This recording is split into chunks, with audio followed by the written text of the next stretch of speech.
So, of course, I think you've talked a lot about what scenes you absolutely wanted to include from this book, but there's so much great content in it. I'm wondering how you decided what you couldn't put into the movie.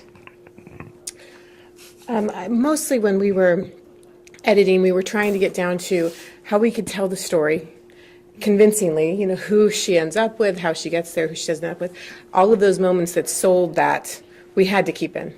And so if a scene was ridiculously funny but wasn't moving the story along, then that was usually why it had to go. But it killed me every time. She was very cold-blooded about it. Needs to go, needs to be shorter. She felt no pain. She was strong. I need to learn.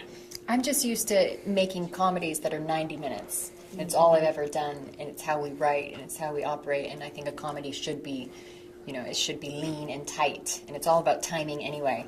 And so, I mean, it's hard to lose jokes all the time. It's hard to lose scenes, but not that hard. I remember in an interview you did, you said that your direction a lot of the time was make it weirder.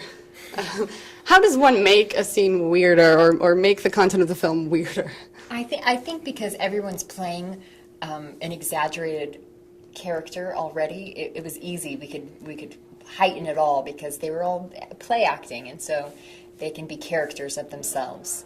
And so, you know, Georgia King, who plays Lady Hartright, instead of just, you know, coming in a dark room and telling her she's not, like, you know, she's going to take her down, she puts her hand on her neck and she gets all creepy and evil. In the Regency era, you know, women didn't have a lot of options, but today women are obsessed in a way, a lot of women, with that time period and love revisiting it. Why do you both think that is? I think they take the good and don't think about the chamber pots and the bed bugs and the disease and dying at 40 and all of the things that were, we just look at, oh, they got to wear pretty dresses and live in beautiful houses, and it was classier than we are. And I mean, I think we do that about any time period. We look at the good and try and forget the bad and imagine ourselves there. And it's the story of the smart girl getting the bad boy who's also very rich. What do you think, though, about that time in terms of the way that men were, that we've sort of lost today? A positive aspect, I guess.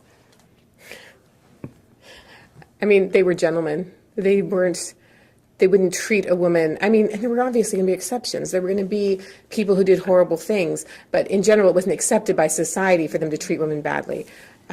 But, you know, there was, I'm sure, like, spousal abuse was rampant behind closed doors. Women didn't have a lot of rights. So there's a lot of really negative things, but they did behave better in public, I guess.